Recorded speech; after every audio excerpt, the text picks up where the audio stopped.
alıp yalvarıyan yetiş Allah'ım senden başka kimim var? Kanlı yasa oyma koşu karağım, men senin yekeci yecidim. Başım esin çınar böyle deregim, sana bağlayıp kursokta yüreğim. Aydayın içim eşit Allah'ım derdimi, hafrat bilen çökermegin gerdeni. Avad eyle şol bakiyet yurdumi, bu dünyada senden başka kimim var? Aydayın içim eşit Allah'ım derdimi, hafrat bilen çökermegin gerdeni.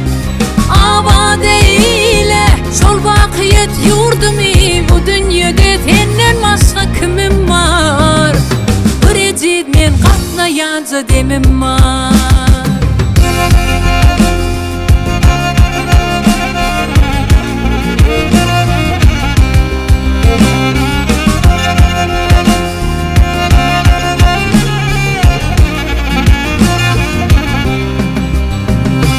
Çöksün deyip ken basılır üstümden, yakın sayanlarım çıktı kasımdan. Sen kerimsin, keramatlı biri var, ödün yetiş senden başka kimim var? Kanlı yasa oyma koşu karağım, men senin yekeci yecidim. Başım esin çınar böyle deregim, sana bağlayıp kursokta yüreğim. Aydayın içim eşit Allah'ım derdimi, hafrat bilen çökermegin gerdeni. Avad eyle şol bakiyet yurdumi, bu dünyada senden başka kimim var?